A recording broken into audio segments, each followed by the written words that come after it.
किसी भी भगवान तुमने भगवान को पा लिया है, इसका अर्थ ये छोड़ी है कि अहंकार नहीं आ सकता। अरे गोपियों ने, अभी मैं रास की कथा सुनाऊंगा, गोपियों ने जब भगवान को पा लिया तब अहंकार आया कि मैं कितनी सुंदर हूं। ये अहंकार बहुत खतरनाक है। जो इससे बच गया वो सीधा भगवान के तक पहुंचेगा। कभी भी अहंकार आ सकता है। मुझे आज अहंकार नहीं है पर कल की गारंटी कौन लेगा? आपको आज अहंकार नहीं है, कल की गारंटी कौन लेगा? चलो आज नहीं है, अच्छी बात है, कल तो आ सकता है, परसों तो आ सकता है। तो अहंकार कभी ना आए, इसका एक उपाय है। अहंकार तब आता है जब आप ये मान लेते हैं कि ये मेरा है, ये वस्तु मेरी है, ये फलाना मेरा है। इसलिए हम ये ना कहें कि हम ये मेरा है, हम तो बस ये कहते चले कि प्रभु मेरा तो कुछ नहीं, मैं भी प्रभु तेरा ही हूं। तो फिर अहंकार आने के रास्ते खत्म। मैं तेरा हूं, तू मेरा है बस। गोपियों को कृष्ण की स्मृति भूलकर अपनी याद आ गई कि हम कितनी सुंदर हैं। जब अपनी सुंदरता का गुमान आया तो भगवान छोड़कर चले गए। कहने का तात्पर्य यह हुआ कि अहंकार ब्रजवासियों को आ गया कि उन्होंने लाठियां क्या लगा ली, अहंकार आ गया, है ना। एक गांव में माता जी रखी गई, दुर्गा मैया। तो गांव के कुछ बच्चों ने माता जी रखने का, गांव में बच्चे ही माता जी गणेश जी रखते हैं, बूढ़े लोगों को कहां फिक्र होती है। तो गांव में कुछ बच्चों ने चंदा, अब देखो बच्चों के पास तो पैसे होते नहीं है, वो तो बेचारे माता जी रखेंगे, दुर्गा जी गणेश जी, तो चंदा मांगते हैं। तो बच्चों ने पर्ची बनवाई और घर घर चंदा लिया। एक बड़े आदमी के घर पहुंच गए, वो गांव के मुखिया थे, सरपंच साहब। उनके पास गांव के बच्चे गए, भैया आपकी पर्ची कितने की काट दें? उन्होंने कहा जब देखो तब मुंह उठाए चले आते हो, पर्ची काट दें, पर्ची काट दें। हम ही मिले हैं चंदा देने को, और कोई नहीं है क्या? जब देखो तब हमसे चंदा लेते हो, हमसे चंदा लेते हो। जाओ भागो यहां से, कोई चंदा वंदा नहीं मिलेगा, चलो।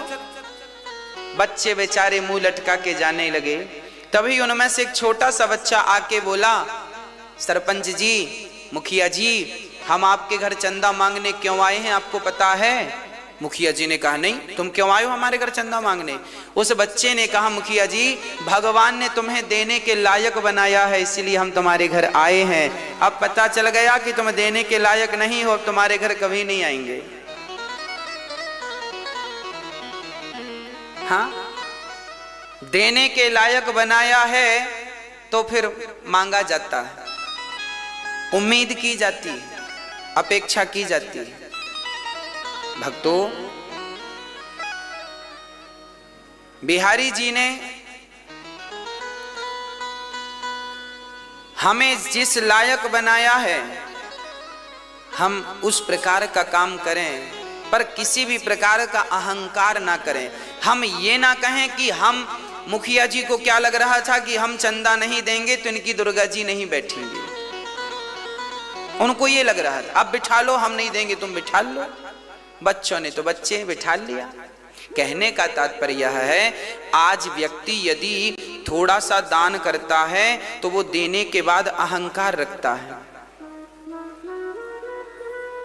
जबकि हमको अहंकार से शून्य हो जाना चाहिए।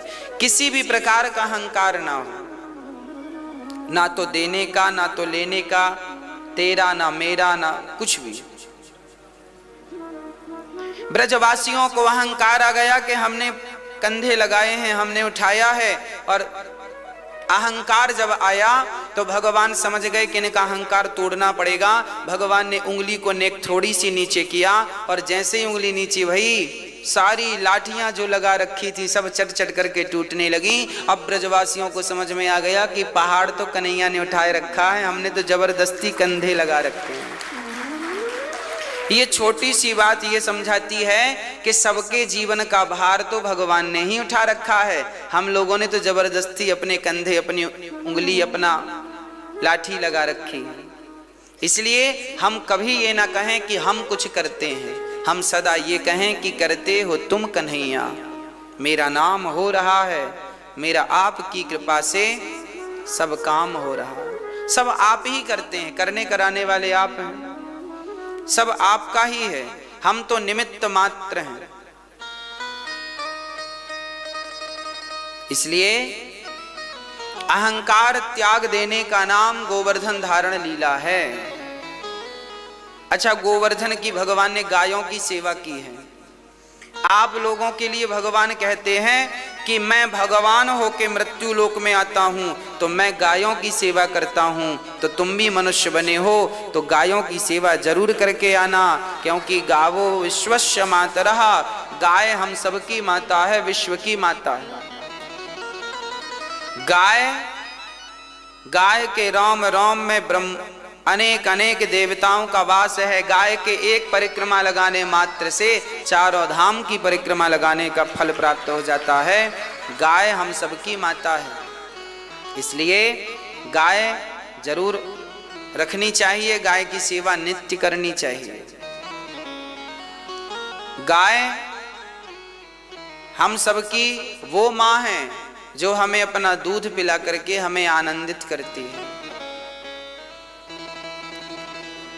इसलिए भगवान ने गोवर्धन को धारण किया। आज आप लोग ना, हमारा भारत देखिए कितना बदल गया है। हमारे भारत में ना भड़काने वाले बहुत आए, और आप लोगों की आदत क्या है, भड़क जल्दी जाते हो, आप ना विचार नहीं करते हो।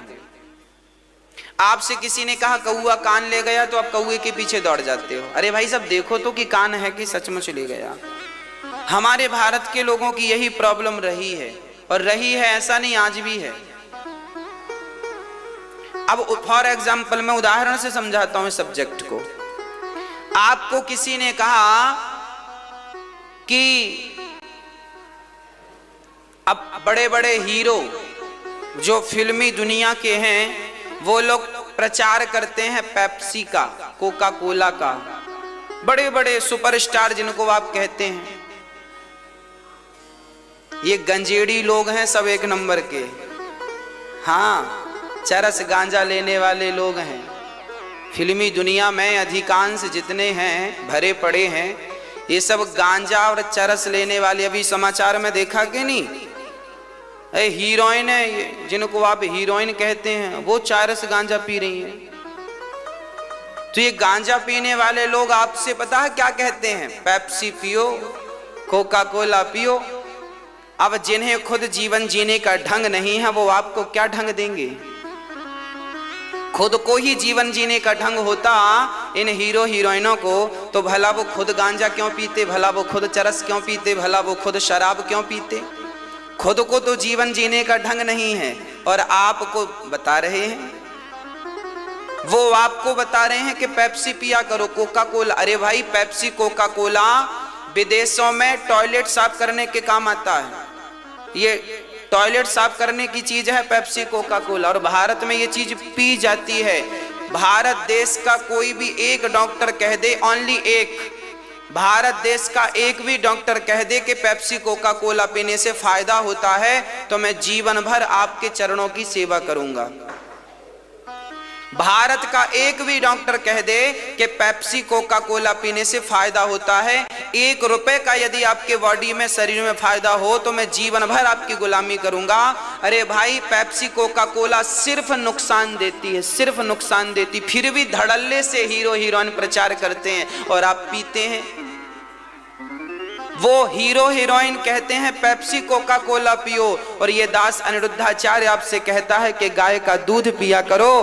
गाय का दूध आपके बाप दादों ने पिया था तो उनकी हड्डियां मजबूत थीं। दूध पीने से कैल्शियम की पूर्ति होती है, शरीर की हड्डियां मजबूत होती हैं। याद रखना, डॉक्टर कहते हैं कि देसी गाय का दूध संपूर्ण आहार माना जाता है। आप दाल चावल सब्जी रोटी मत खाइए, केवल 2 गिलास 4 गिलास दूध पीजिए, आपको भूख भी नहीं लगेगी दिन में। अब देखना, भारत वालों के कौआ कान ले गया की बात बोल रहा हूं मैं। आपके बाप दादों ने गाय पाली, आपको दूध पीना सिखाया, पर आप दूध पीना नहीं सीख पाए, पर पेप्सी कोका कोला पीना सीख गए। उसमें क्या फायदा है ये तो बताओ हमें।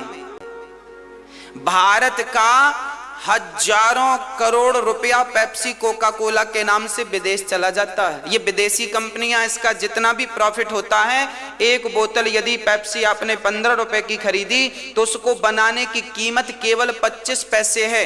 एक बोतल पेप्सी 25 पैसे की बनती है, तो आपके जो 14 रुपए 75 पैसे थे वो सीधा विदेश चले गए। ट्रांसपोर्ट को काट के रुपए 2 रुपए उसका काट लो, फिर भी 12 रुपए पूरा विदेश चला गया। एक बोतल पेप्सी आप पीते हैं तो पहली बात तो शरीर को नुकसान करती है, दूसरी बात वो 12 रुपए पूरा जितने की खरीदे हैं 2-3 रुपए छोड़ के पूरा विदेश चला गया, क्योंकि कंपनी वहां की है। फिर वो लोग उस पैसों से अस्त्र शस्त्र बनाकर अपनी सेना मजबूत करके आपकी सेना को आंख दिखाते हैं, भारत को आंख दिखाते हैं। भारत में चल रहा है, भारत में आर्थिक मंदी आ रही है, आर्थिक मंदी आ रही है। अब Pepsi Coca Cola P P के तुम पैसा विदेश में दोगे तो आर्थिक मंदी तो आएगी ही भाई। अब मूर्ख लोग हैं तो हम क्या करें, दूध पीते नहीं है, पेप्सी कोका कोला के पीछे घूमते हैं। ऐसे मूर्खों के कारण तो मंदी आ रही है। दूध क्यों नहीं पीते आप, छाछ क्यों नहीं पीते आप, लस्सी क्यों नहीं पीते आप, पेप्सी कोका कोला क्यों पीते हैं? कभी डॉक्टर से परामर्श किया, सलाह ली कि भाई इससे फायदे क्या हैं? आपको अपने भारत से प्यार ही नहीं है। प्यार होता तो गाय का दूध पीते आप, गाय का दूध पीते तो गाय पालन होती, और गाय पालते लोग तो फिर गौ हत्या अपने आप बंद हो जाती, गौ हत्या की समस्याएं खत्म हो जाती। अब किसको कहें हम, क्या क्या कहें? आजकल के नौजवान बच्चे तो हीरो हीरोइन की बात मानते हैं। जरा इन बच्चों से पूछना कि उन हीरो हीरोइन ने तुम्हें सिखाया क्या है, क्या सिखाया बताओ मुझे। एक बात बताओ, आज जितने सुपरस्टार बड़ी बड़ी पिक्चर लॉन्च करने वाले हैं, इन लोगों ने आपको क्या सिखाया, भारत के बच्चों को क्या सिखाया है? मैं बताता हूं क्या सिखाया है। हाँ, शराब पीना किसने सिखाया है? पहले शराब नहीं पी जाती थी भारत में, ना बिकती थी, ना इतने ठेके होते थे, गांव गांव शराब नहीं बिका करती थी। पर जब से पिक्चर आई, पिक्चर में गाने लॉन्च होने लगे, मुझे पीने का शौक नहीं, पीता हूं गम भुलाने को। ये देखो, ये गाने हैं पिक्चर के, सुनिएगा। एक सुपरस्टार वो गाना गा रहे हैं, जीना अगर जरूरी है तो पीना बहुत जरूरी है। ये पिक्चरों के गाने बता रहे हैं हम हीरो हीरोइन के नाम भी बता सकते हैं, पर हमें बताने की जरूरत नहीं है। अब सोचो कि आपके बच्चों को, अब बड़ा हीरो जब शराब पी रहा है तो आपका पढ़ा लिखा बच्चा, उसकी अक्ल ही कितनी है। वो भले अपने आप को पीएचडी माने बैठा है कि मैं पीएचडी कर लिया हूं, पर उसमें अक्ल कितनी है? वो तो ये देखता है कि भाई अमिताभ बच्चन साहब शराब पी रहे हैं तो फिर हम क्यों नहीं पिए, वो पी रहे हैं सुपरस्टार तो हम भी पी लें, तो बस वो देखा देखी में वो पीने लग जाता है। ये पिक्चर बनाने वालों ने, फिल्मी दुनिया वालों ने क्या दिया भारत को? पूछो जरा इनसे, हिसाब लो। इन्होंने आपके बच्चों को शराब पीना सिखाई है। गाना गा गा के जीना अगर जरूरी है तो पीना बहुत जरूरी है। हर पिक्चर में शराब पीने के 2-4 सीन मिल जाएंगे आपको, हाँ या ना? तो शराब पीने के सीन मिलेंगे तो बच्चों में असर क्या पड़ेगा शराब पीने का? पहले की पिक्चर में अधिकांश सीन होते थे बलात्कार के। किसी लड़की को पकड़ लिया, उसके संग दुराचार किया। ये पिक्चरों के सीन बोल रहा हूं, पहले पुरानी पिक्चरों के। तो ये बलात्कार जैसी घटना भारत में नहीं होती थी। बलात्कार क्या होता है साहब हम जानते ही नहीं थे। वो तो पिक्चर देख देख के सब सीखे हैं। अच्छा, इसी को बलात्कार कहते हैं। पिक्चर देखा, उसमें बलात्कार हुआ तो दिमाग में सेट हो गए, अच्छा ऐसा उनने किया है, चलो वो भी प्लानिंग करने लगते हैं। भाई कहीं ना कहीं से दिमाग में तो सेट हो जाती है ना बातें। तो ये बलात्कार जैसी गंदा शब्द और गंदी हरकत ये कहां से आई? अरे रास्ते में चलती हुई लड़की को कोई छेड़ता नहीं था, ये पिक्चर में छेड़ाछाड़ी सिखाई गई है। पिक्चर बनाने वाले देखते नहीं हो आप, छेड़ते हैं, हाँ या ना? आपके नौजवान बच्चों को बताना मेरी ये बातें। आज जितनी भी पिक्चर आप उठाकर देख लो, 2010 की बनी पिक्चरें, 2007 की बनी पिक्चरें, 2002 की बनी पिक्चरें देख लो, 1995 की बनी पिक्चरें, यहां लड़का लड़की को छेड़ना सिखाते हैं, लड़कियों को छेड़ना सिखाते हैं, छेड़ते हैं। फिर क्या होता है? वो देखा देखी आज के लड़के भी अपने आप को हीरो समझते हैं, चश्मा लगा के वो भी वैसे एक्टिंग करते हैं। कहीं ना कहीं प्रेरणा तो पिक्चर से मिल रही है ना। समाज की लड़कियां आज दुखी हैं, रास्ते में जा नहीं सकती। रात को 10 बजे निकल जाएं तो जरूरी नहीं है कि तुम्हारी बेटी सुरक्षित लौट के आएगी। यदि ये माहौल भारत में बना है तो केवल पिक्चर बनाने वालों के कारण बना है, नहीं ऐसा माहौल भारत में नहीं था। बना दी पिक्चर, शराब पिलाना बच्चों को सिखाया पिक्चर ने, बलात्कार करना सिखाया पिक्चर ने, और जितनी गंदी हरकतें हैं, झूठ बोलना, मर्डर करना, जितना भी था सब क्राइम पिक्चर के माध्यम से। अब बताओ, बड़ी बड़ी पिक्चर बनी है, मर्डर कर देते हैं, मार डालते हैं, ये मारा पीटी की पिक्चर बनती हैं। कहां से सीखते हैं ये? देखोगे दिन भर लड़ाई झगड़ा देखोगे तो तुम करोगे क्या? तुम भी तो झगड़ा ही करोगे, देखा ही तो है वही, देखा ही वही है। तो पिक्चर बनाने वाले लड़ाई झगड़ा करते हैं और आपका बेटा बेटी देखते हैं तो उनके अंदर भी वही प्रभाव पड़ता है। अब सुनो, आपके बेटा बेटी टीवी देख देख के बर्बाद होते हैं और वो आपके जवान पढ़े लिखे बच्चे हम लोगों को कहते हैं, हम जैसे लोगों को कहते हैं कि महाराज जी तो हम सबको लूट रहे हैं, ठग रहे हैं। अब बताओ भैया, हम कहते हैं गाय का दूध पिया करो, हम कहते हैं, अब सुनो, हम कहते हैं गाय का दूध पिया करो, हम कहते हैं माता पिता की सेवा किया करो, तो हम ठग रहे हैं। और वो तुम्हें शराब पीना सिखाएं, सिगरेट पीना सिखाएं, छेड़ा छेड़ी करना सिखाएं तो वो ठीक कर रहे हैं। वो आज पिक्चरों में आपने अश्लील चित्र देखे होंगे, अपनी जवान बेटी के संग यदि बाप पिक्चर देख रहा है ना तो ऐसे ऐसे गंदे सीन आते हैं कि बेटी के सामने बाप को लज्जित होना पड़ता है कि क्या सामने आ गया। और ऐसी पिक्चरों को आप खूब सराह रहे, वाह वाह वाह वाह। जो अश्लीलता तुम्हारे घर पे परोस रहा है उसे तो वाहवाही मिल रही है, और हम कहते हैं दूध पिया करो, माता पिता की सेवा किया करो, तो हमें कहते हैं कि महाराज जी तो ठग रहे हैं, बेवकूफ बना रहे हैं। अब क्या करो, सोच ही उल्टी है, अब क्या कर सकते हैं। और अब पिक्चर बनाने वालों ने जब इनका शराब पिलाने से पेट नहीं भरा, बलात्कार कराने से पेट नहीं भरा, सिगरेट पिलाने से पेट नहीं भरा, गांजा शराब खुद पीते हैं औरों को पिलाते हैं, जब इससे पेट नहीं भरा तो इन लोगों ने एक पिक्चर बना दी, बोले शंकर जी को दूध मत चढ़ाया करो। पिक्चर बना दी, ओ माय गॉड, बना दी, पिक्चर बना डाली पूरी, करोड़ों रुपए खर्च कर दिए पिक्चर बनाने में। और क्या पिक्चर बनाई? बोले शंकर जी को दूध न चढ़ाया करो, वो दूध गरीबों को पिलाया करो। अरे तो साहब इनसे पूछो कि तुमने और तुम्हारे बाप ने कितना दूध पिलाया गरीबों को? पिक्चर बना के करोड़ों तुमने कमा लिए, तुमने कितना पिलाया? अरे उस पिक्चर को बनाकर इन्होंने लगभग 1000 करोड़ रुपए कमाए हैं। वो माई गॉड जो पिक्चर थी ना, वो पिक्चर कम से कम 1000 करोड़ का प्रॉफिट देके गई थी। अब इनसे पूछो कि 1000 करोड़ से तुमने कितना दूध पिलाया, कितने गरीबों के लिए हॉस्पिटल बनवाए, कितने गरीब बच्चों के लिए तुमने स्कूल खुलवाए? एक नहीं खुलवाया, पर तुम्हारी संस्कृति पर आघात करने के लिए दौड़ करके आ जाते हैं। यही तो षड्यंत्र है, यही षड्यंत्र चल रहा है। शराब पिला पिला के जवान बच्चों को बर्बाद कर डालो।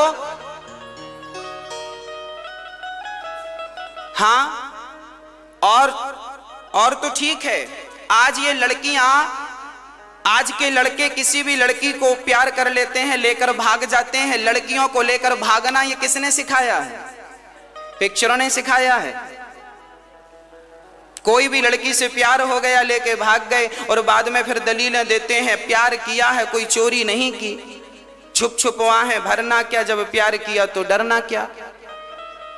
लो, प्यार किया तो डरना क्या। लो, अरे तो प्यार भी वहीं करो ना जहां डरने की जरूरत ही ना पड़े। इन बेवकूफों को समझाओ कि बात तो ठीक किया करो। अरे प्यार वहीं करो ना जहां डरने की जरूरत ना पड़े। अब प्यार किया तो डरना क्या? अरे भाई, जहां डर हो वहां प्यार ही किस बात का।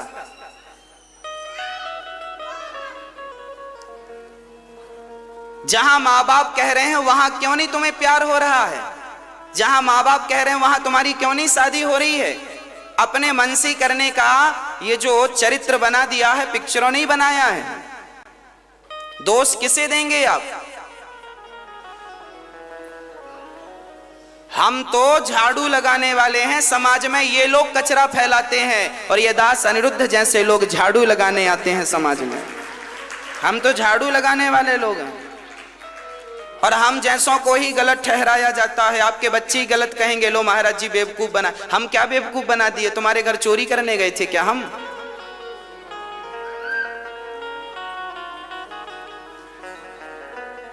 तुम्हारे चरित्र को हम तो बचाने का प्रयास कर रहे हैं, तुम्हारी संस्कृति को हम बचाने का प्रयास कर रहे हैं, और वो उजाड़ रहे हैं खुलेआम, तो वो अच्छे हैं, और हम संवारने की बात कर रहे हैं तो हम गलत हैं।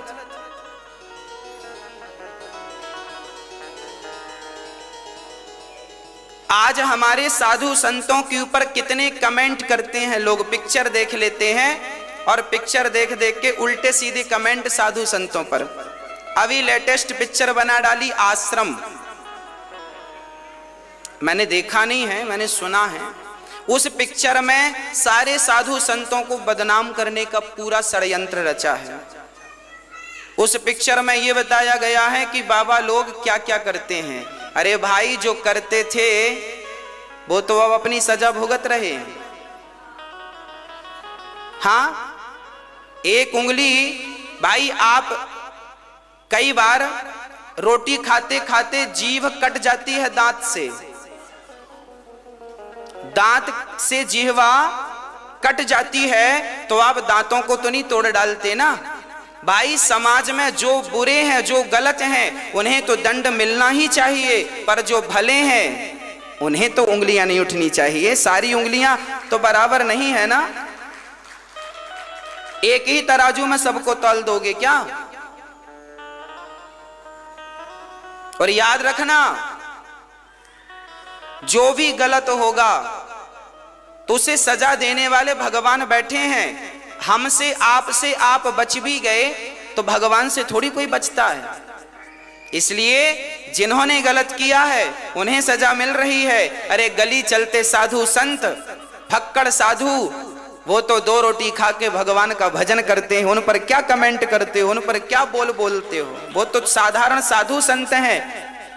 आजकल साधु संतों को लोग बोलते हैं ढोंगी हैं। बड़े बड़े बाल साधुओं के हैं, लोग बोलते ढोंगी। चलो भैया, यदि बाल बढ़ाना ढोंग है तो तुम भी बढ़ा के दिखाओ। वो फुटपाथ पर सोते हैं, रोटी के लिए लाइन पे खड़े होते हैं, तुम भी खड़े होके दिखा दो। अरे ऐसा ढोंग तुम ही करके बता दो तो मान लें। ये तुम ढोंग नहीं है, इसे सच्ची भक्ति कहते हैं, ये तपस्या है।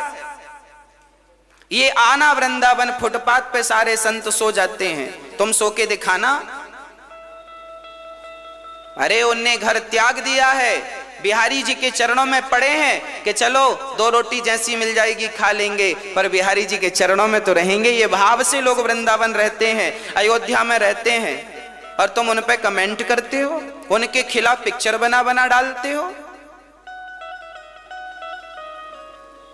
हमारे देश को साधु संतों से ही जाना जाता है। ये देश गृहस्थियों से नहीं जाना जाता, ये देश तो साधु संतों से जाना जाता है। यदि साधु संत ही नहीं रहे तो ये देश बचेगा क्या? दुनिया में भोगी पाए जाते हैं पर भारत में योगी पाए जाते हैं। हाँ,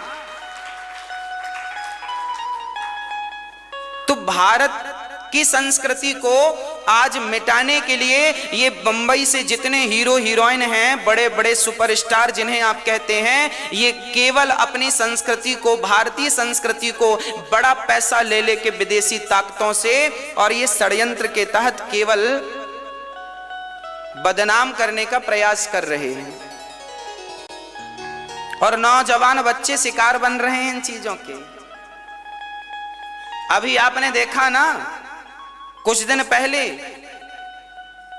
ये बड़े बड़े हीरो हीरोइन के बच्चे क्लब जाते हैं, वहां चरस गांजा पीते हैं तो ये अपने पांव से चल नहीं पाते, लोग उठा उठा के इनको गाड़ियों में डालते हैं, ऐसे नशे में धुत रहते हैं। ये नशा करने वाले स्त्री लंपट लोग ये आपको क्या सिखाएंगे? ये भारत की क्या रक्षा करेंगे? ये अपने आप, अपने चरित्र की रक्षा तो कर ना सके, शराब से, सिगरेट से तो अपने आप को बचा ना सके, तुम्हें क्या बचाएंगे ये? और आजकल के बच्चे इनको देखेंगे तो बनेंगे क्या? ऐसे धूर्त बन जाएंगे। हमारे साधु संतों के द्वार पर तो इनको झाड़ू लगाने को भी ना रखें हम लोग। जिनको आप सुपरस्टार हीरो हीरोइन कहते हो ना, इन लोगों को हम लोग झाड़ू लगाने पे भी नहीं रखें। ऐसे चरित्रहीनों को झाड़ू लगाने के काम के भी नहीं है ये लोग, जिन्हें आप सुपरस्टार समझे बैठे हैं, जो अपनी सनातन संस्कृति को नष्ट करने की कसम खाए बैठे हैं। इनसे हमारा क्या संबंध है? जो अपने सनातन संस्कृति के ना हो सके। आपने देखी होगी बंबई में जितनी पिक्चरें बनती हैं, या तो हिंदू विरोधी होती हैं, या तो ब्राह्मण विरोधी होती हैं, या तो भारतीय विरोधी देवी देवताओं का विरोध करते हैं। पिक्चरों में उसका नाम राम रख देते हैं और राम नाम रख करके उसको गाली देके बुलाते हैं पिक्चरों में। अरे राम हमारे भगवान का नाम है, बड़े आदर से लेते हैं, तो उसका नाम राम ही क्यों रखा? और भी तो नाम थे, और भी नाम रख लेते। मैं प्रमाण सहित हर बात कर सकता हूं आपसे, पर मैं इन दुष्टों की चर्चा में समय गंवाना नहीं चाहता।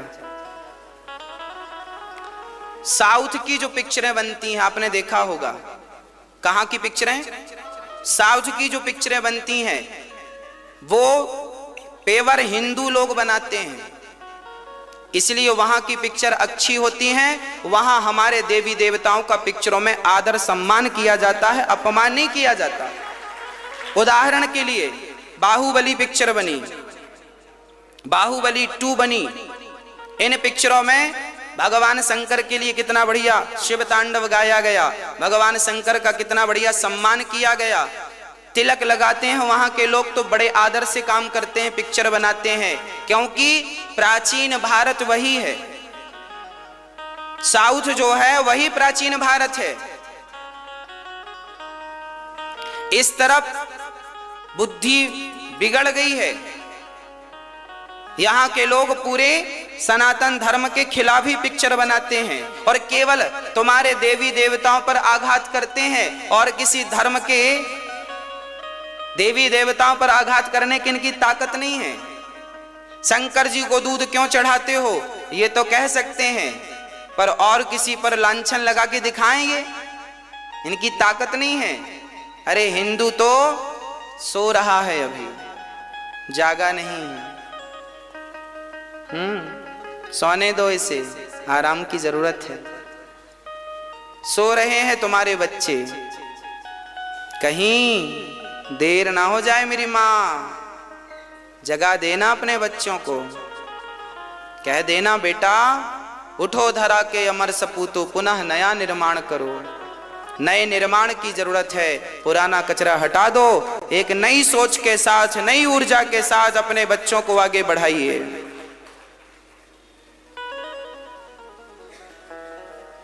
नहीं तो दोष न देना हमें, हमने तो कहा आपको, और ये हम नहीं कह रहे हैं, हमारे बिहारी जी हमारी वाणी से कहवा रहे हैं कि भाई बताओ इनको क्या सही क्या गलत है। बच्चों को सुनवाइएगा। प्रिय भक्तों, भगवान श्री कृष्ण ने गोवर्धन को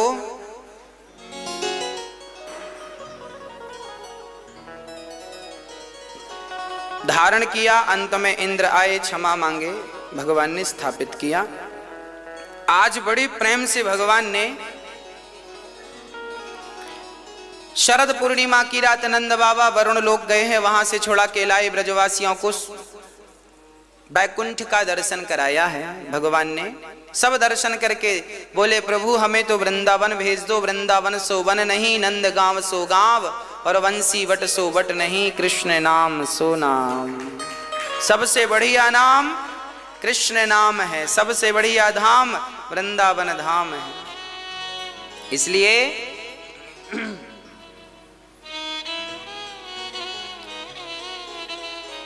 भक्तों, भगवान पिता रात्रि शरदोत फुल्य मल्लिका, वीक्षरन्तुम मनश्चक्रे योग मायामुपाश्रिता। आज भगवान ने बड़े भाव से भगवान पिता रात्रि शरदोत फुल्य मल्लिका,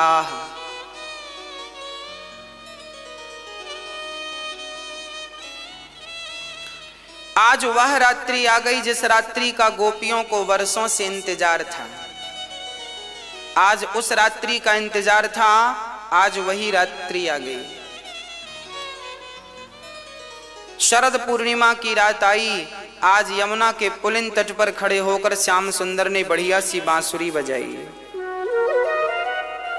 गजब की बांसुरी बजती है वृंदावन बसैया की, करूं तारीफ मुरली की या मुरली के बजैया की। जहां चलता ना काम तीर और कमानों से, वहां बातें होती मुरली की तानों से। तो भगवान की सुंदर सी बांसुरी जब बजी तो परिणाम क्या हुआ? परिणाम यह हुआ कि भगवान की ये सुंदर सी बांसुरी बड़े प्रेम से गोपियों के मन को हरण करने लग गई। गोपियां अपने अपने काम में मस्त थीं, व्यस्त थीं, आनंदित थीं, पर जैसे ही कान में बांसुरी गई, सारी गोपियों का मन कृष्ण की तरफ खींचने लगा। जैसे लोहा मैग्नेट की तरफ खींचता है, उसी प्रकार गोपियां कृष्ण की तरफ खींचने लगी। सारी गोपियां भूल गईं कि मैं काम क्या कर रही हूं। ऐसे समाये भगवान सबके भीतर के गोपियां काम धाम भूल करके, सब कुछ भूल कर अपने प्रियतम, अपने प्यारे नंद नंदन श्री कृष्ण की ओर चल पड़ी।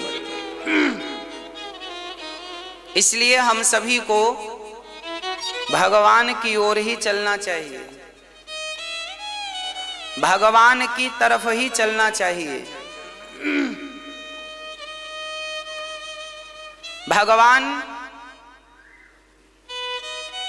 ही सबका कल्याण करने वाले हैं, भगवान ही सबका उद्धार करने वाले हैं। एक सखी गाय दोह रही थी, दुहंतो भी अयोह काश्चित दोहम हित्वा समुत्सुकाः। एक सखी गाय दोह रही थी कि बांसुरी सुनाई पड़ गई, गाय को वहीं छोड़ा और दौड़ पड़ी श्याम सुंदर से मिलने के लिए। मिलन की चाह लेकर चल पड़ी। हाँ, एक सखी अपने घर में भोजन पका रही थी। अभी बढ़िया दाल चावल सब्जी रोटी उसके चूल्हे पर चढ़े थे, रोटी सेक रही थी। तभी बांसुरी सुनाई पड़ी। जो रोटी जहां थी, हाथ में आटा लगा था, हाथ धोया भी नहीं, चल पड़ी। एक सखी गाय का गोबर थाप रही थी, ओपले कंडे बना रही थी कि हाथ में गोबर था और बांसुरी सुनाई पड़ी तो दौड़ पड़ी श्री कृष्ण से मिलने के लिए। बड़ी उत्कंठा हुई कृष्ण से मिलने की। सब भूल गई और चल पड़ी कृष्ण से मिलने के लिए। सखियों, एक सखी अपने बच्चे को दूध पिला रही थी। बांसुरी सुनाई पड़ी कि बच्चे को वहीं छोड़कर श्री कृष्ण से मिलने के लिए चल पड़ी। अब बताओ भला कौन सी सखी आज के युग में भला कौन अपने दूध पीते बच्चे को छोड़कर जाएगा? पर गई ना। क्यों गई? क्योंकि देखो, कोई धन को महत्व देता है तो धन नहीं छोड़ता, कोई स्त्री को महत्व देता है तो स्त्री को नहीं छोड़ता, कोई पुत्र को महत्व देता है तो पुत्र को नहीं छोड़ता। पर गोपियां पुत्र को महत्व ना देकर कृष्ण को महत्व दे रही थी, तो पुत्र तो छूट गया पर कृष्ण नहीं छूटा, क्योंकि महत्व कृष्ण का था। हमारे जीवन में हमने महत्व किसे दिया है? आपके जीवन में किसका महत्व है? ये तो आप अपने आप से पूछकर बताइएगा। भगवान का कितना महत्व है लोगों के भीतर आज। इसलिए कहता हूं कि भगवान से सच्चा प्यार कीजिए। भगवान फॉर्मेलिटी का सब्जेक्ट नहीं है, फॉर्मेलिटी का सब्जेक्ट नहीं है। भगवान तो प्यार का सब्जेक्ट है। प्रेम करना ही है, भगवान से कीजिए। बहुत अच्छी से अच्छी सुंदर से सुंदर हीरोइन भी क्या उतने दिन तक चलती है जितने दिन तक मीराबाई चली? आप बहुत सुंदर हैं, आप बहुत धनवान हैं, तो आपकी सुंदरता और आपका धन कितने दिन तक याद किया जाएगा? 10 साल, 20 साल, 100 साल, 200 साल? 200 साल पहले विश्व सुंदरी कौन थी किसी को ज्ञात ही नहीं है। 200 साल पहले धन सबसे ज्यादा किसके पास था ज्ञात ही नहीं है। पर मीराबाई का भगवत प्रेम तो हजारों साल बाद भी याद किया जाएगा। आप ये याद रखिए कि ना तो धन की कोई कीमत है, ना तो स्वरूप की कोई कीमत है। यदि कीमत है तो भगवत प्रेम की कीमत है। इसलिए भगवत प्रेम कीजिएगा।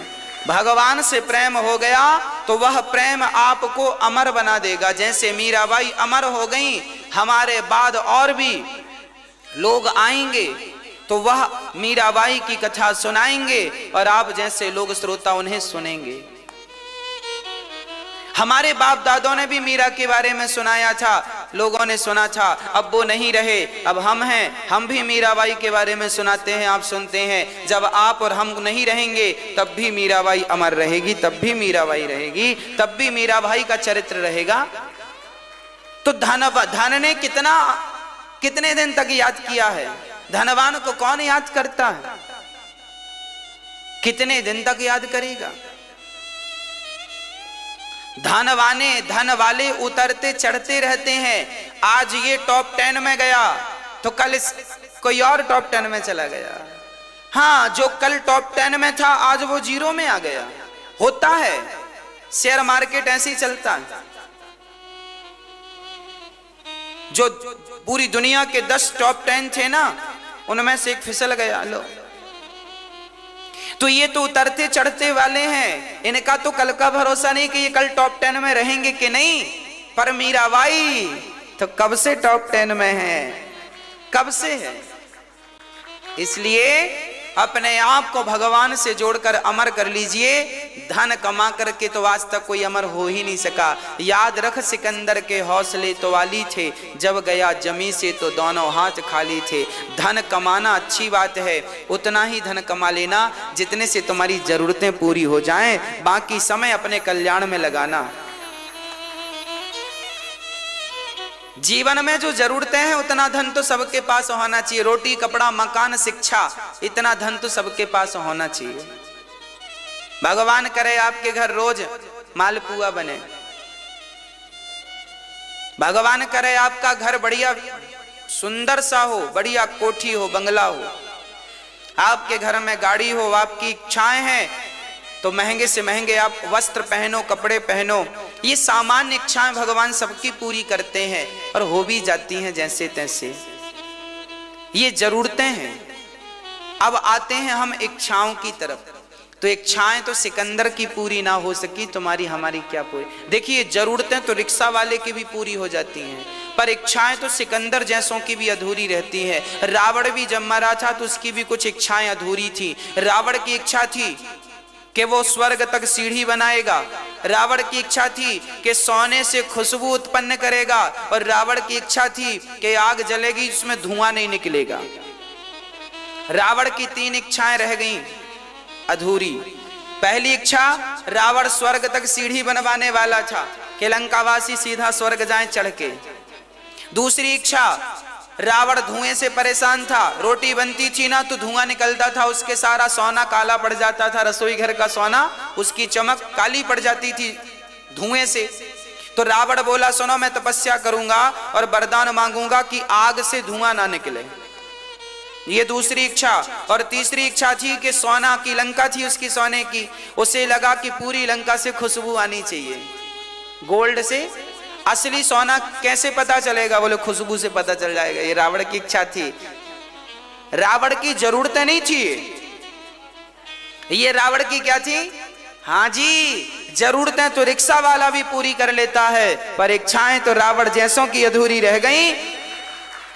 इच्छाएं सिकंदर जैसों की, याद रख सिकंदर के हौसले तो वाली थे, जब गया जमी से तो दोनों हाथ खाली थे। इच्छाएं पूरी ना हो सकी, इसलिए आप अपनी सामान्य जरूरतें पूरी कर लीजिएगा। जो बिहारी जी दें सुख से रहो। सबसे अमीर कौन है? अच्छा बताओ, इतने सारे भक्तों को आप जानते हो, हमने भी बहुत सारे भक्तों की आपको कथा सुनाई। बताओ सबसे अमीर भक्त कौन सा है? वो कौन सा भक्त है जिसे आप सबसे ज्यादा महत्व देंगे? हाँ आप बताइए मैया जी, कौन है वो? किसका नाम सबसे ऊपर है? हाँ कौन? सुदामा कौन कह रहा है? हाँ आप 7 करोड़ जीत गए, सुदामा बोल दिया आपने। 7 करोड़ का प्रश्न था ये।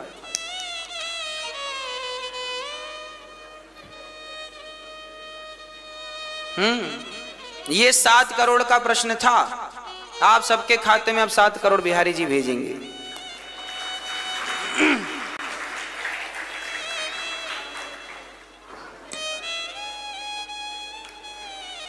सबसे बढ़िया भक्त कौन? सबसे अमीर भक्त कौन? सुदामा। अमीर क्यों? क्योंकि एक सुदामा ही ऐसे भक्त हैं इकलौते जिनके लिए भगवान ने अपने नेत्रों से जल बहाकर उनके चरणों को धोए थे। इतना अमीर भक्त कौन होगा जिसके लिए भगवान स्वयं रो रहे हो? अरे देखने को तो ये मिलता है कि भक्त भगवान के लिए रोता है, पर आज भगवान भक्त के लिए रो रहा है। ये तो सुदामा की अमीरी है। अपनी आसन पर कृष्ण ने द्वारिकाधीश जो ब्रह्मांड नायक हैं, आज उन्होंने अपनी सिंहासन पर किसे बिठाया है? आज तक भगवान ने किसी भक्त को अपनी सिंहासन पर नहीं बिठाया। प्रहलाद को तो अपनी गोद में बिठाया है, पर सुदामा को तो अपनी सिंहासन पर बिठा दिया। वाह, धन्य है भगवान, सबसे अमीर कर दिया है। हिंदुस्तान का कोई भी भगवान से जुड़ा हुआ भक्त ऐसा नहीं होगा जो सुदामा को नहीं जानता होगा। सुदामा की वो कथाएं जब आज बड़े प्रेम से हम सुनते और सुनाते हैं ना, तो तब भगवान रोए थे।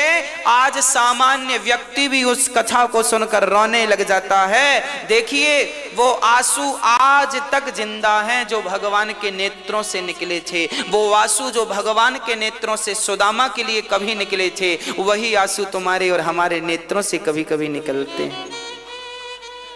ऐसी अमीरी, ऐसी अमीरी।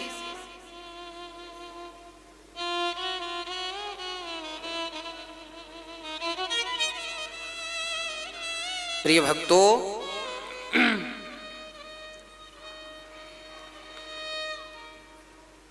आज भगवान की ओर सारी गोपियां आकर्षित हो गईं, खिंची चली आई। सारी गोपियां भगवान की तरफ आ गईं, काम धाम छोड़ छोड़ करके, क्योंकि चिंतन केवल कृष्ण का था।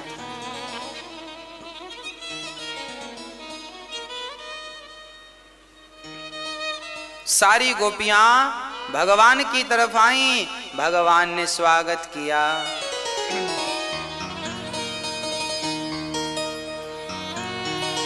स्वागतं वो महाभागः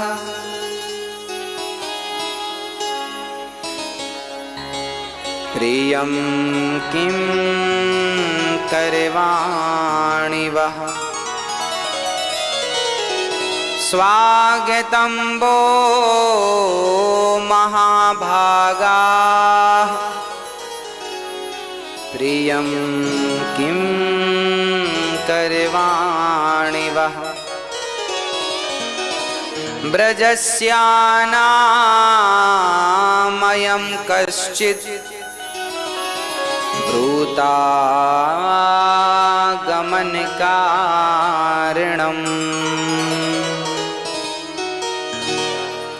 आज भगवान ने सबका स्वागत किया। स्वागतम वो महा, जब गोपियां आई ना काम धाम छोड़ के, स्वागत है स्वागत है, आओ आओ आओ। स्वागतम वो महाभागा, स्वागतम वो महाभागा प्रियम किम करवाणे। आओ स्वागत है। सब गोपियां आई, भगवान ने कहा ये बताओ प्रियम किम करवाणी वह, तुम्हें प्रिय लगे ऐसा कौन सा काम करूं। और आ गई हो, जंगल देखने आई हो, एक काम करो, जाओ ब्रजस्यानामयम कश्चित ब्रूतागमन कारणम, आने का कारण बताओ, और कारण नहीं बता सकी तो जाओ। गोपियां नीचे सिर करके खड़ी हो गईं। भगवान बोले क्या हुआ, सिर नीचे क्यों कर लिया। गोपियां बोली श्याम सुंदर आप बहुत झूठे हो। क्यों, हम कैसे झूठे। अरे आपने हमें बांसुरी बजा के बुलाया और हम आई तो कह रहे हो चले जाओ। हे श्याम सुंदर, सबका त्याग कर चुकी हैं तुम्हारे लिए। पति को, पुत्र को, परिवार को यूं चुटकी में छोड़ दिया है हमने। अब उन सबको तो छोड़ दिया है तुम्हारे लिए, पर तुमको नहीं छोड़ सकते, उनके लिए। क्योंकि परिवार से ज्यादा महत्व एक स्त्री के लिए, सबसे ज्यादा महत्व किसका होता है। जितनी स्त्रियां बैठी हैं वो बताएंगी। आपके जीवन में सबसे अधिक महत्व किसका होता है। पिता का, माता का, पुत्र का, पति का, भाई का, किसका महत्व ज्यादा होता है। आपसे पूछ रहा हूं, बोलो। किसका। पति का, पुत्र का महत्व नहीं होता। हम तो कंफर्म कर रहे हैं आपसे, हमें ज्ञात नहीं है ना। मैं ये बताओ किसका महत्व ज्यादा होता है जीवन में, पति का कि पुत्र का।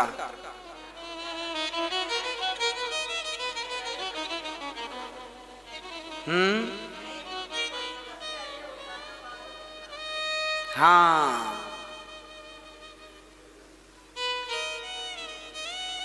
जीवन में दोनों का ही महत्व है।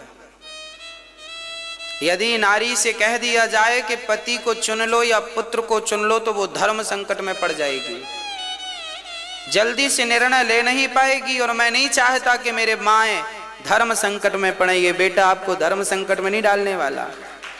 मैं तो केवल आपसे ये निवेदन करूंगा कि देखिए नारी के जीवन में उसके पति का कितना महत्व होता है, नारी के जीवन में उसके पुत्र का कितना महत्व होता है, पर गोपियां अपने पति और पुत्र दोनों को छोड़ के भगवान के पास गई हैं, क्योंकि दोनों से ज्यादा महत्व गोपियों के लिए भगवान का है। गोपियों ने कहा श्याम सुंदर हम सब कुछ छोड़ के आपके पास आई हैं, अब बताओ आपका ज्यादा महत्व था तो आपके पास आ गई, अब आपसे ज्यादा किसी और का महत्व तो है नहीं कि हम तुम्हें छोड़ के उनके पास जाएं। तो वापस कह रहे हो जाने का, तो हमारे तो वापस जाने का कोई सवाल ही खड़ा नहीं होगा, क्योंकि आपसे ज्यादा महत्वपूर्ण तो हमारे लिए कोई बच्चा ही नहीं। अब भगवान गोपियों से कहने लग गए कि पति, देखिए भगवान भी कह रहे हैं नारियों को, जीवन में पति का महत्व ज्यादा होता है स्त्री के। यदि पुत्र और पति में चुना जाए तो पति का पलड़ा भारी है, पति का महत्व ज्यादा है। क्यों? क्योंकि पुत्र तो जवान होगा, शादी करेगा तो कल तो आपको छोड़ सकता है, पर पति तो ऐसा है जो बुढ़ापे तक आपका साथ निभाएगा। इसलिए पति का महत्व ज्यादा है। छोड़ने को तो पति भी छोड़ देते हैं, परंतु पुत्र भी छोड़ देते हैं, पति भी छोड़ देते हैं, पर पुत्र पर डाउट हो सकता है, पर पति यदि बढ़िया है, थोड़ा ही बढ़िया है, तो फिर वो छोड़ेगा नहीं। इसलिए पुत्र से ज्यादा पति का महत्व होता है नारी के लिए।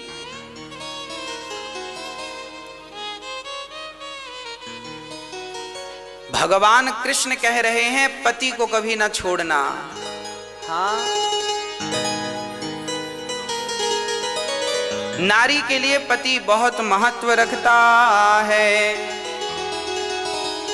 बिन परमेश्वर सूना मंदिर, बिंदिया बिना लीलार सूना, पति बिना संसार।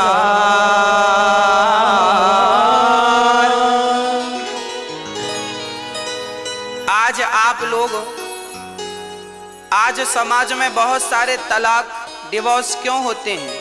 इसके पीछे का एक ही रीजन है, एक ही कारण है। क्या कारण है? कारण सिर्फ इतना है कि आपने अपनी बेटी को पत्नी धर्म कभी सिखाया ही नहीं, कि पत्नी का, स्त्री का धर्म क्या होता है। आपने कभी पति का महत्व अपनी बिटिया को बताया ही नहीं। अरे शादी के पहले बेटियों को बताया करो कि बेटा पति भगवान होता है। जैसे नारी बिंदिया ना लगाए तो बिंदिया के बिना उसका माथा सूना दिखता है, उसी प्रकार जीवन में पति ना हो तो पति के बिना ये जिंदगी सूनी होती है। बिना पति के जीवन सूना है। जैसे मंदिर बड़ा हो पर मंदिर में मूर्ति ना हो भगवान की, तो मूर्ति के बिना मंदिर की शोभा नहीं है। उसी प्रकार नारी की तो उसके पति से शोभा है, पति ना हो तो नारी की कोई शोभा नहीं है। नारी कितनी भी सुंदर हो, नारी की सुंदरता उसकी चमड़ी से नहीं है, नारी की सुंदरता उसके पति से है। इसलिए नारी के पास उसका पति होना जरूरी है। आप अपनी बेटियों को बताया करो कि पति का महत्व क्या है, और अपने बेटों को यह भी बताया करो कि बेटा नारियों की इज्जत कैसे की जाती है, नारी क्या है। बहुत सारे पति ऐसे होते हैं मूर्ख क्वालिटी के, बहुत सारे, सब नहीं, कुछ पति ऐसे होते हैं जो अपनी पत्नियों को पांव की जूती समझते हैं। तुम तो हमारे पांव की जूती हो। ये मूर्ख कोटि के पति हैं, थर्ड क्वालिटी के, घटिया। ये पत्नी को पांव की जूती समझते हैं। इनको बताओ, कोई तो बताओ इन्हें, अरे भाई पत्नी पांव की जूती नहीं होती, नारी तो माथे की पगड़ी होती है, सिर का ताज होती है। नारी ना हो तो तुम्हारा वंश तुम कैसे आगे बढ़ाओगे?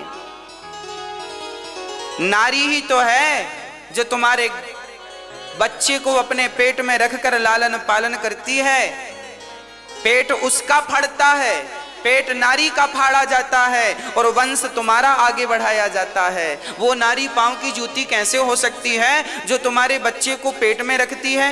इसका मतलब तुम्हारे माँ बाप ने तुम्हें संस्कार नहीं दिया। संस्कारहीन हो जो तुम नारी को पांव की जूती कह रहे हो। पढ़े लिखे नहीं हो तुम, निरक्षर हो।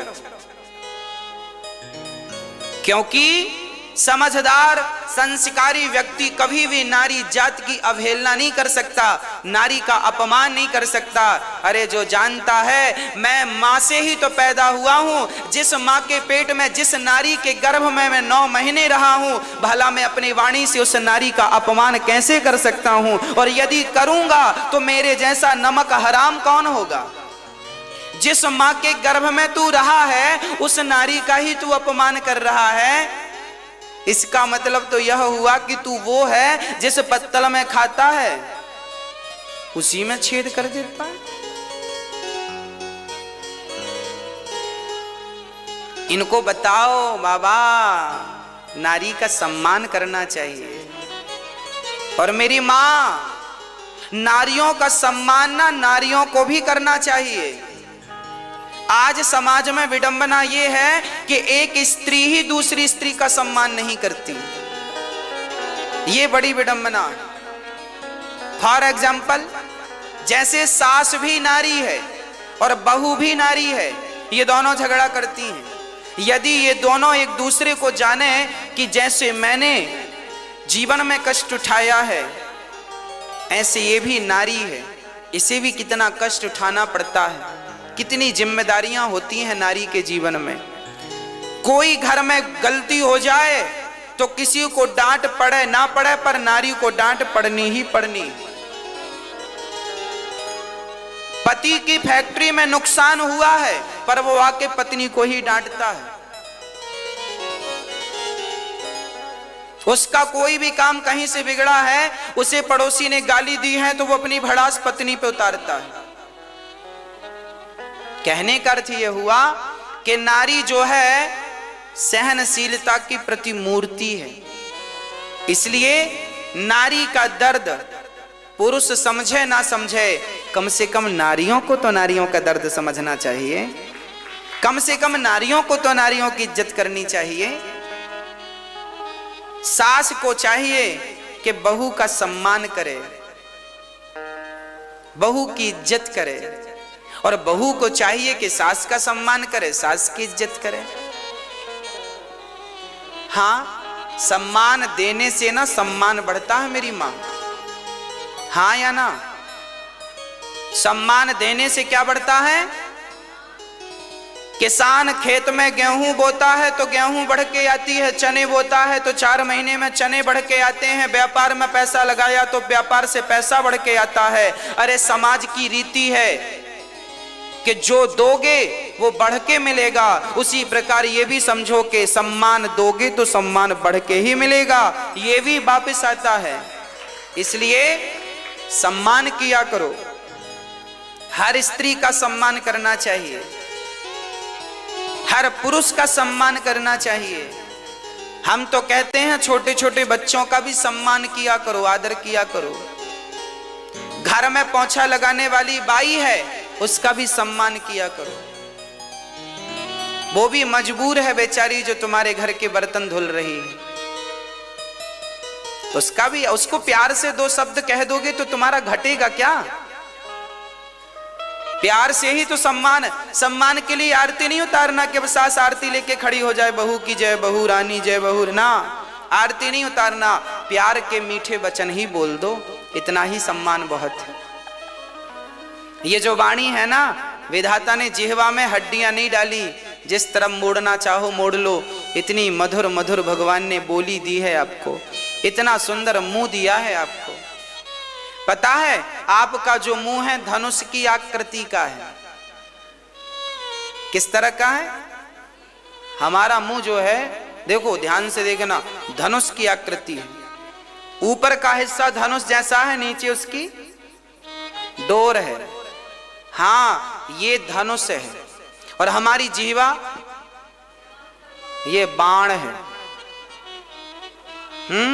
बाण दो प्रकार के होते हैं। एक बाण वो होता है जो लोगों को घायल कर देता है, और एक बाण औषधि वाला बाण होता है। भाई चोर की कैंची, चोर की चाकू और डॉक्टर की चाकू एक ही दुकान से खरीदी जाती हैं, पर दोनों अलग अलग काम करती हैं। चोर की चाकू पेट फाड़ने का काम करती है, चोर की चाकू तुम्हें मारने का काम करती है, जबकि डॉक्टर की चाकू तुम्हें बचाने का काम करती है। चाकू दोनों के पास होती है। चाकू चोर भी रखता है, चाकू डॉक्टर भी पेट फाड़ता है ना चाकू से, कैंची से। हाँ जी, बस मेरी मां, एक बाण आप अपने मुख रूपी धनुष से चाहें तो चोर वाला बाण चलाएं, और चाहें तो डॉक्टर वाला बाण चलाएं। चोर वाला बाण चलाएंगे अपनी जिह्वा से तो लोग घायल हो जाएंगे, मर भी सकते हैं, और डॉक्टर वाला बाण चला दिया तो मरा हुआ भी आपकी वाणी से जिंदा हो सकता है। वाणी ऐसी बोलिए मन का आपा खोए, औरहु को शीतल करे आपहु शीतल होए।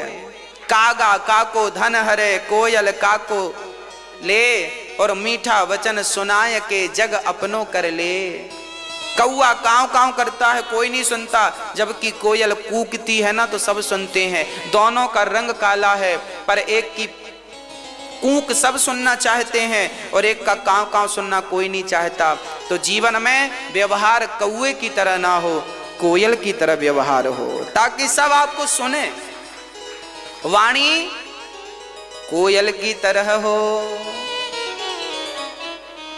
आपका ये धनुष है, बाण कैसे चलाने हैं आपकी मर्जी। और सुनो,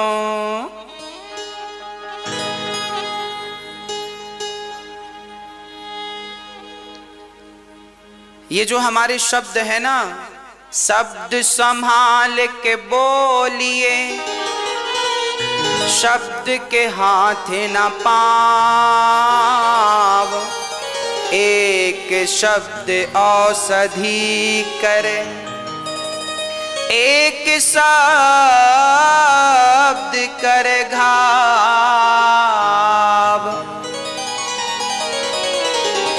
एक शब्द औषधि करता है और एक शब्द तो घाव कर देता है। इसलिए तुम किसी को पैसों से सहयोग ना करो, किसी को धन दौलत से सहयोग ना करो, तो कम से कम मीठी वाणी बोलकर ही पुण्य कमा लो। नुकसान क्या है? आप तो मधुर बोला करो। कोई आपका अपमान कर दे, गाली दे दे, तो भी आप ध्यान ना दिया करो, मधुर बोला करो। हम तो रास्ते में चलते हैं, हमें कोई कुछ भी कहे, अच्छा कहे बुरा कहे, हम कभी जवाब नहीं देते। क्या होगा जवाब देने से? जब ये व्यक्ति अपनी दुष्टता नहीं छोड़ता तो हम अपनी सज्जनता क्यों छोड़ दें? इसलिए नारी का सम्मान करना सीखो।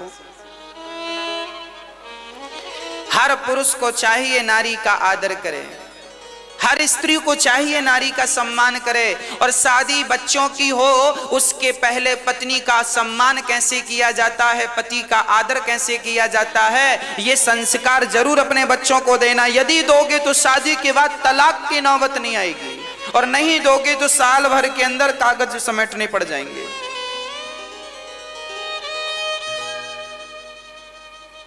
संस्कार जरूरी है।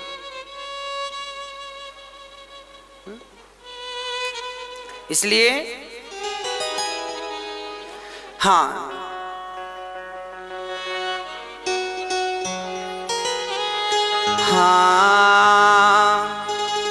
बिन परमेश्वर सोना मंदिर, बिंदिया बिना लिलार सूना, पति बिना संसार, पति ही ब्रह्मा पति ही विष्णु पति नरवदाधार। जिस नारी ने, कल मेरे पास एक बहन आई, कल वो बहन आई और बहुत खुश थी, उसकी आंखों में आंसू निकल रहे थे पर बहुत खुश थी वो। पता है क्यों? उसके पति ने उसे छोड़ दिया था, 3 साल हो गए थे। उसकी 3 महीने की बेटी थी जब उसके पति ने छोड़ दिया था, और उसके पति ने कथा सुननी शुरू की दास अनिरुद्ध के द्वारा, और कथा सुनते सुनते उसका भाव ऐसा हुआ कि उसकी बेटी जब 3 साल की हो गई, अब तो कल ही उसका पति आया, वो मुझे धन्यवाद देने आई कि महाराज जी, कथा के माध्यम से मेरे पति इतने बदल गए कि 3 साल बाद मुझे लेने आए हैं। देखो कथा का ये प्रभाव है। दवाई, ऐसी दवाई डॉक्टरों के पास नहीं है, पूरे मेडिकल स्टोर में नहीं मिलेगी। हाँ जी, पति, तब मुझे कल बहुत प्रसन्नता हुई कि चलो कम से कम एक घर तो बसा इस वाणी से, एक घर तो बसा। मैंने घर उजाड़े नहीं हैं, मैंने तो प्रयास किया है कि घर बसें, और घर बसाने के लिए ही ये दास आपके बीच में आता है कथा लेकर के। कथा हमेशा जोड़ने का काम करती है। इसलिए कथा सुनेंगे तो प्यार बढ़ेगा, झगड़े खत्म होंगे, अशांति मिट जाएगी, आनंद का वातावरण होगा। हाँ, पति ही ब्रह्मा पति ही विष्णु पति नरवदाधार।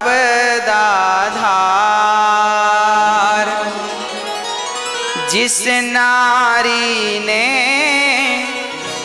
लाइन ध्यान से सुनना, जिस नारी ने कंधा पाया उसकी नैया पार सुना।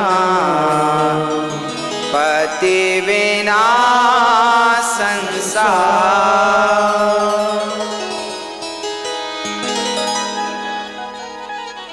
जिस नारी ने कंधा पाया का अर्थ यह है, जो नारी सुहागिन मरती है उस नारी की चरण धूल कोई अपने माथे पे लगा ले तो उसका भी उद्धार हो जाता है। ऐसी पतिव्रता नारी की महिमा है।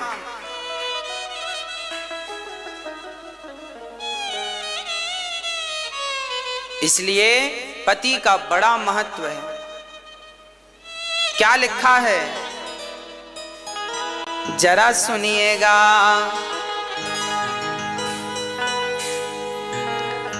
पति ही जप है, पति ही तप है, पति ही है करता।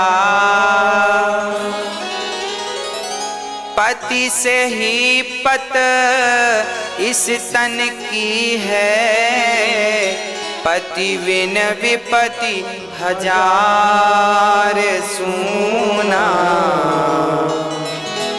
पति बिना संसार।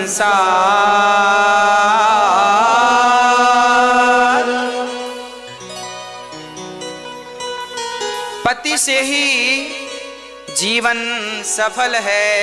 इसलिए नारियों को चाहिए कि खूब सम्मान किया करें पति का। पतियों को चाहिए खूब सम्मान किया करो नारियों का।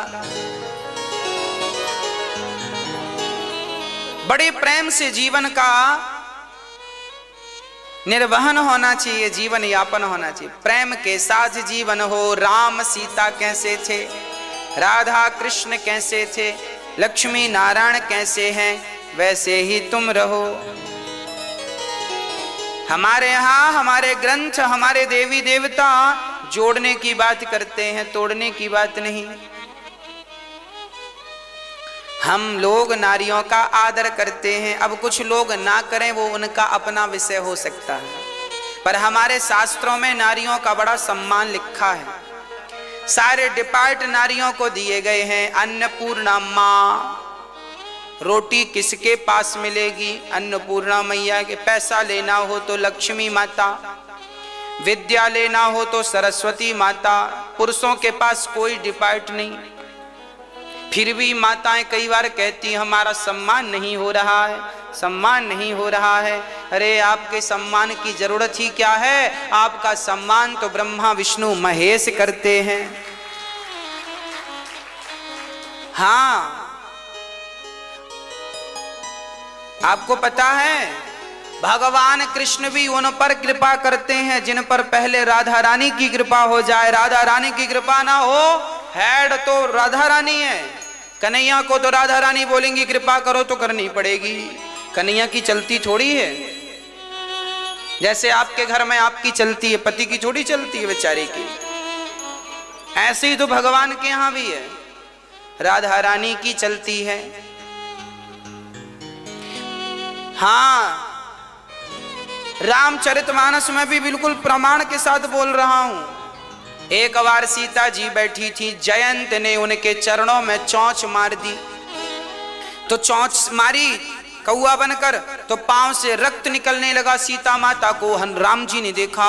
अब राम जी ने एक धनुष बनाया, वहीं तिनके का बाण ब्रह्मास्त्र छोड़ दिया। अब तिनका जब पीछे लगा तो जयंत भागा, बचाओ ब्रह्मा जी। ब्रह्मा जी बोले भाग जा यहां से, मैं नहीं बचाऊंगा। हे शंकर जी बचाओ। शंकर जी बोले भाग, अंदर मत आना। राम जी से पंगा लिया, उनसे कोई नहीं बचाएगा। अब पिता के पास गया। पिता कौन? इंद्र। इंद्र भगवान बचाओ पिताजी। इंद्र बोले स्वर्ग में मत घुसना, चल बाहर दुष्ट। राम जी से पंगा लिया, सीता जी के पांव में चोंच क्यों मारी तूने? अब तो भागा भागा फिरा, भागा भागा फिरा। अंत में नारद जी ने देखा, क्या हुआ? बोले बाण मार डालेगा, मैं राम जी के बाणों से बचा लो, मर जाऊंगा।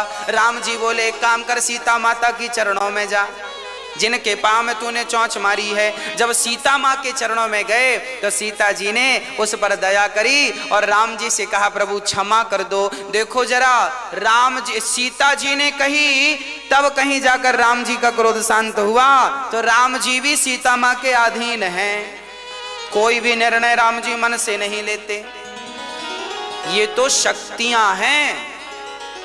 सीता जी कहती हैं तो राम जी काम करते हैं, राधा जी कहती हैं तो कृष्ण जी काम करते हैं, और लक्ष्मी जी कहती हैं तो नारायण भगवान काम करते हैं, क्योंकि ये दयालु हैं। जैसे माँ दया की मूर्ति होती है, बाप को दया आए ना आए बेटे पर माँ को दया जरूर आएगी। इसलिए राम को दया आए ना आए सीता माँ को जरूर दया आएगी। श्याम को दया आए ना आए राधा रानी को दया जरूर आएगी। इसलिए मंदिरों में भगवान अकेले नहीं खड़े, दो खड़े हैं कि राम को दया ना आए तो कम से कम सीता माँ को ही मुझ पर दया आए। माँ मैं तेरे चरणों में पड़ा हूँ, मुझे देख लो और कहो जरा राम जी से मुझ पर कृपा करें। सूरदास जी पर कृपा तब हुई भगवान कृष्ण की जब पहले राधा रानी ने कृपा की। गोपियों ने रास रचाया, भगवान के संग अहंकार आ गया, गोपियां को भगवान छोड़ गए। जब राधा रानी ने मिलाया है श्याम सुंदर को तब फिर मिले हैं भगवान। तो बिना राधा रानी की कृपा की तो गोपियों को भी भगवान नहीं मिले। इसलिए कहा करता हूं कि बड़े प्रेम से रहा करो। जैसे राम सीता रहते हैं आप भी रहा करो, झगड़े ना किया करो। आपके घर में तो नहीं होते ना पति पत्नी के झगड़े? अच्छा है, प्यार से रहा करो। और अपने बच्चे और बहुओं को भी समझाया करो, बेटा प्यार से रहना है। बहू की गलती हो तो उसे समझाओ, बेटे की गलती हो उसे समझाओ, प्यार से समझाओ। और गृहस्थी बहुत बढ़िया होती है। गृहस्थ में रह के भगवान को प्राप्त करना बहुत सरल है। सरल काम कर लो, बाद में रोने से फायदा नहीं। ओ भक्तो स्वर्गा से आयो है संदेश, बुलावो आग्यो राम को। यह भजन हम हर बार सुनाते हैं, इस बार ना सुनाए तो नहीं सुनाओ महाराज जी, नहीं सुनाओ महाराज जी, मतलब ना सुनाए कि सुनाए? सुनाए। इस भजन से हमें कुछ सीखना चाहिए। देखो, जीवन जिंदगानी बेभरोसे की है, इसलिए रिश्तों को बड़ा महत्व देना चाहिए। रिश्तों को महत्व ना बाहर से देना चाहिए, भीतर से तो भगवान को महत्व देना। मैंने कल भी आपको कहा था, आज भी कह दूं कि ये जो पति पत्नी का रिश्ता है, पिता पुत्र का रिश्ता है, ये सांसारिक जो रिश्ते हैं, माता पिता के, पति पत्नी के, भाई बहन के, ये जो रिश्ते हैं ना, इन्हें बाहर से फॉलो किया करो, बाहर से निभाया करो। अंदर से तो केवल एक भगवान से रिश्ता रहे आपका, और किसी से रिश्ता ना रहे, क्योंकि हमें सबको लेके चलना है ना। तो अंदर से तो जैसे हम लोग कहावत कहते हैं ना, बाहर मुंह में राम राम बगल में, हाँ, तो आपको ऐसी करना है। बाहर से तो आपको पति पत्नी बेटा बेटी को खुश रखना है, बाहर से क्योंकि इन लोगों को बाहर का व्यवहार चाहिए, तो इन लोगों को बाहर के व्यवहार से खुश रखो, और भगवान को मन का व्यवहार चाहिए, तो मन से भगवान को खुश रखो, दोनों खुश हो जाएंगे। तन लगा दो संसार की सेवा में और मन लगा दो बिहारी जी की सेवा में, काम बन जाएगा। ना तो परिवार छूटेगा, ना भगवान छूटेंगे। पत्नी को देख के, पति को देखकर, बच्चों को देखकर उनकी हिसाब से बात कर लिया करो। आपके पति को आपकी जरूरत थोड़ी है, आपके पति को तो आपके तन की जरूरत है, पत्नी को भी तन की जरूरत है, पुत्र को भी तन की जरूरत है। अरे शरीर की ही तो सबको जरूरत पड़ती है। हाँ, शरीर की ही जरूरतें हैं। बेटा भी चाहता है कि पिताजी कमाएं और कमा के हमारे नाम करें, तो तन की जरूरत तो पिता को भी है, हाँ या ना? तन से ही कमाएगा ना आदमी। तो सच्ची बात कहूं, लोग तन की ही चाहत रखते हैं, तो तन उनको समर्पित कर दो संसार के लोगों को, और भगवान को तन की बिल्कुल जरूरत नहीं है। तो मन बढ़िया सा बना के ठाकुर जी के चरणों में मन से भजो। तन संसार के लिए, मन बिहारी जी के लिए, बस काम बन गया। अब कोई झंझट नहीं, दोनों ट्रैक अलग अलग, काम करते रहना और भगवान का नाम जपते रहना। पति, अब देखो आप लोग पत्नियां हैं, आप सवेरे से माला लेकर बैठ गई तो पति का पारा चढ़ जाएगा। पानी को नहीं पूछा, माला जप रही है। हाँ, होते हैं कुछ पति ऐसे। तो आप ऐसा मत किया करो, आप माला ऐसे ना जपा करो बैठ के। आप पति का काम करते करते, पानी पिलाते पिलाते, चाय बनाते बनाते, पति के कपड़े साफ करते करते, घर के झाड़ू पोंछा करते करते आप अपनी माला पूरा कर लिया करो। चलते फिरते नाम जपते रहो, तो पति भी खुश और भगवान भी खुश। आपका पति कहे पूजा पाठ मत किया करो, तो कह दो हाँ हाँ नहीं करेंगे, अच्छी बात है, हम तो आपकी गुलाम हैं, आपकी दासी हैं, हम नहीं करेंगी। तो आप बाहर से पति को खुश रखो और अंदर से राम राम चलने दो। क्या फर्क पड़ता है? भगवान फॉर्मेलिटी नहीं चाहते, तुम भगवान को जल चढ़ाओ तो ही भगवान खुश होंगे, ऐसा नहीं है। भगवान इस जल से खुश नहीं होते। आप तो बड़े भाव से भीतर से ही भगवान को केवल भज लो, भगवान का नाम जप लो, और भाव यही बना रहे कि मैं तो बिहारी जी के चरणों में हूं, बस इतना ही याद रखो, बस भगवान के चरणों में हूं, इतना ही याद, ज्यादा याद भी नहीं रखना। कि भक्तो स्वर्गा से आयो है संदेश, बुलावो आग्यो राम को, बुलावो